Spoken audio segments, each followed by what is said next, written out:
ఈరోజు నాకు ఈ అవార్డు ఇచ్చినందుకు మీ అందరికీ ధన్యవాదాలు. ఏ గ్రేట్ పర్సన్, లెజెండరీ అయిన ఏపీజే అబ్దుల్ కలాం గారు అవార్డు నాకు ఇచ్చినందుకు మన లయన్స్ క్లబ్ సంస్థ సభ్యులు, అలాగే సేవా సంస్థ ఎక్స్రే సేవా సంస్థ అధినేత అయిన కొల్లూరు గారికి నా ప్రత్యేక ధన్యవాదాలు. ఇంకా అందరికీ అబ్దుల్ కలాం గారి గురించి ప్రత్యేకంగా చెప్పనవసరం లేదు, మీ అందరికీ తెలిసే ఉంటుంది.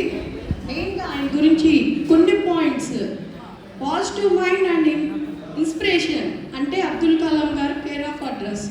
మెయిన్గా దీంట్లో ఇన్స్పిరేషన్ అంటే నాకు తెలిసిన ఒక చిన్న విషయం చెప్తాను.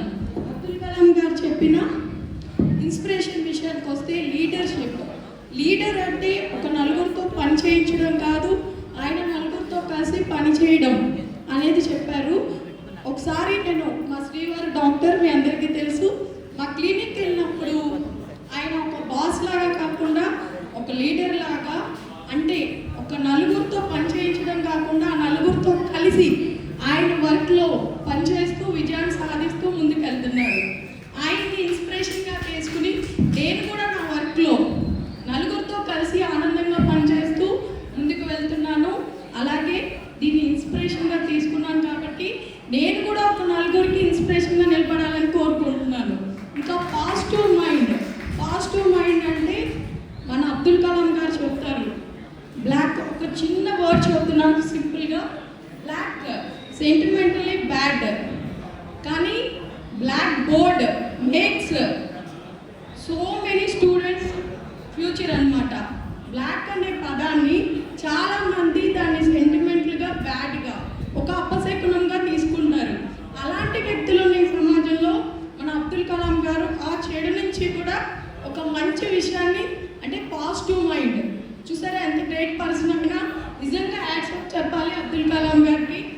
పాజిటివ్ మైండ్, పాజిటివ్గా థింక్ చేయాలి అనే దాని గురించి మనకి ఆయన చాలా ఇన్స్పిరేషన్గా ఉన్నారు. మెయిన్గా అలాగే ఆయన ఒకటి చెప్పారు, ఒక చిన్న విషయం ఫ్రెండ్షిప్ గురించి, అది కూడా మీకు షేర్ చేసుకుంటున్నాను. ఈ కొటేషన్స్ అన్నీ మీకు తెలిసే ఉంటాయి, నాకు తెలిసిన ఒక 4 మంచి మాటలు షేర్ చేసుకుంటాను. ఫ్రెండ్షిప్ గురించి కూడా ఆయన ఒక మంచి మాట చెప్పారు, ఒక good book equal to 100 friends, అలాగే ఒక గుడ్ ఫ్రెండ్ ఉంటే ఈక్వల్ టు లైబ్రరీ. అది కూడా మన అబ్దుల్ కలాం గారు చెప్తారు. అందరికీ ఒక స్మాల్ రిక్వెస్ట్ ఏంటంటే, ఇలాంటి మహానుభావులు చెప్పిన కొటేషన్స్ని వాట్సాప్ స్టేటస్లో ట్రైన్ పెట్టిలాగా పెట్టుకెళ్తాము, వాట్సాప్ డిపిలు, ఫేస్బుక్లో, ట్విట్టర్స్లో వాటిని పోస్ట్ చేసుకుంటాము. వాటితో పరిమితం కాదు, వాటిని ఇన్స్పిరేషన్గా తీసుకుని మనం కూడా ముందుకు వెళ్ళాలని కోరుకుంటున్నాను.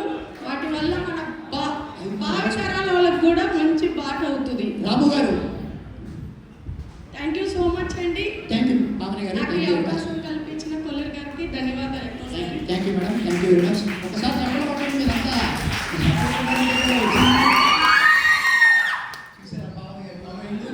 దట్ ఈస్ భావన గారి ఫాలోయింగ్, దట్ ఈస్ ఎక్కడ సుధాకర్ బాబు గారి ఫాలోయింగ్.